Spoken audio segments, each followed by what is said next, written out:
The clock radio blinked 12:17 a.m., its digital glow slicing through the darkness of our bedroom.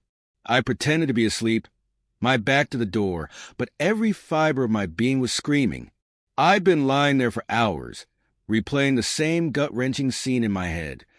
The picture of her car pulling into the driveway 10 minutes earlier than usual, 10 minutes earlier than the time she told me she'd be home from her late shift at the hospital.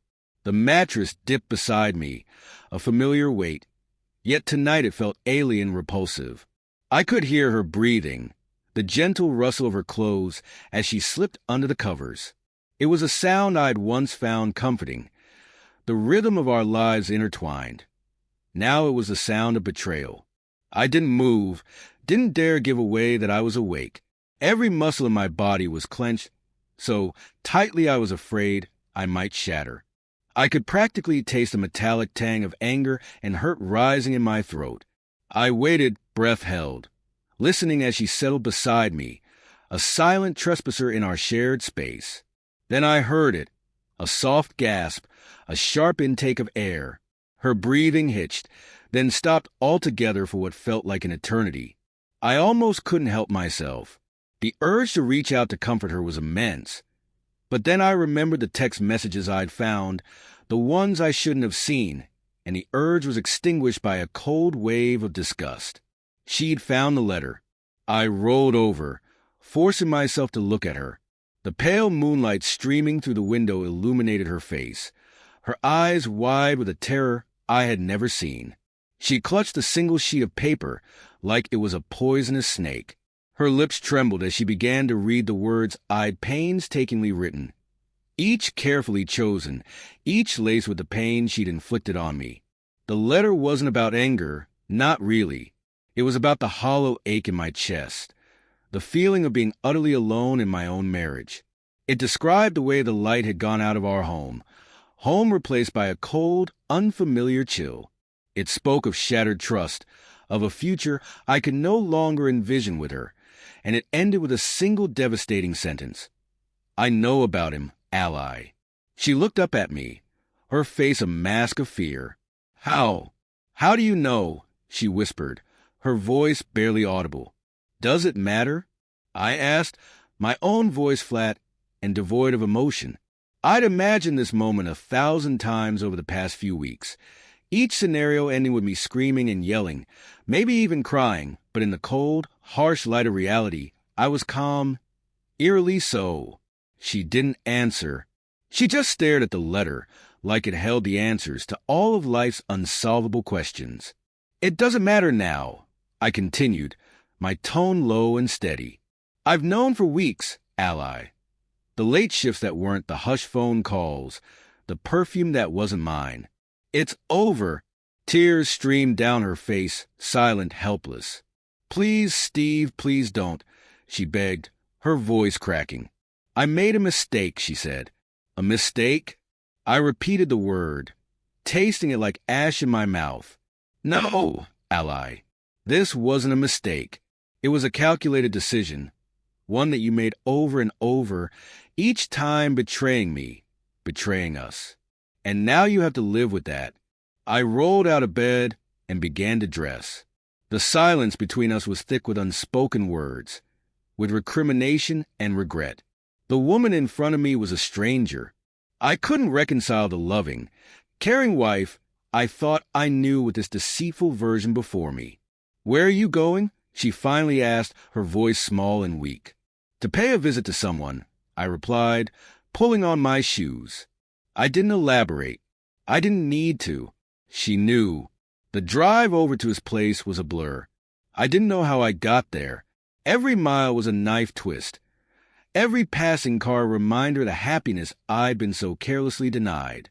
By the time I parked outside his house, my hands were shaking, my knuckles white from gripping the steering wheel so tightly. The anger was building, a raging inferno within me, ready to explode.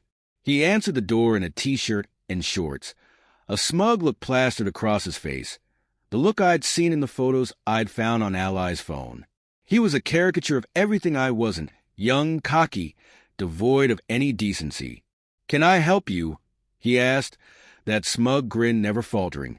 "I think so," I responded, my voice low and menacing. "I'm Steve, Ally's husband." His face went pale, the smugness replaced with a flicker of fear. He tried to slam the door, but I was too quick, jamming my foot in the opening. I pushed my way inside. The raw, animalistic fury I'd been suppressing finally unleashed.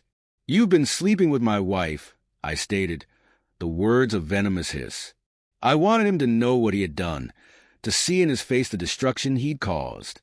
He tried to deny it, tired stammering and stuttering, but I wasn't listening. I grabbed him by his shirt collar and pulled him close. "You think you can just waltz into someone else's life and take what isn't yours? You thought you could get away with it." My voice shook, not with fear but with rage. I was finally seeing red. I didn't say much more after that. I just let go of all the frustration and hurt I had been harboring and beat him. I beat him until my knuckles were split and bleeding, until he was curled on the floor, whimpering in pain. I didn't care.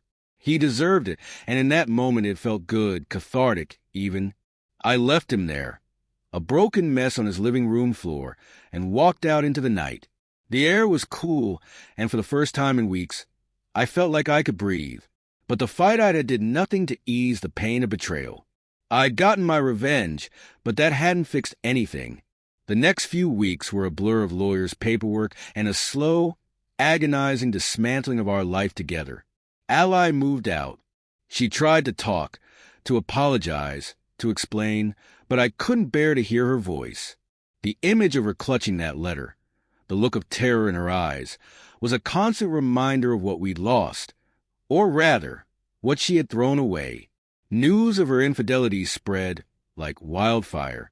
It was a small town, after all. The whispers followed her, the judging stares, a constant reminder of her shame. Her friends, our friends, abandoned her. The life she had, the life she so easily risked, crumbled around her. His life wasn't spared. Word got out, and his reputation as the town's new boy turned him into the town pariah. He lost his job, his friends, his social standing. He couldn't show his face in public. I, on the other hand, had become a sympathetic figure, a victim of circumstance, the wrong husband. People offered their condolences, their support. They admired my strength, my resilience. But that's not how I felt. I was empty. I went through the motions, going to work, paying my bills, doing all the things I'd always done. But without her beside me, my heart felt as though it had been ripped out. Even now, years later, the phantom pain still lingers. Sometimes I wonder what went wrong when we started to drift apart, when our love started to die. But then I remember the letter, the look on her face, and I know there are some things that can't be forgiven and some wounds that never truly heal.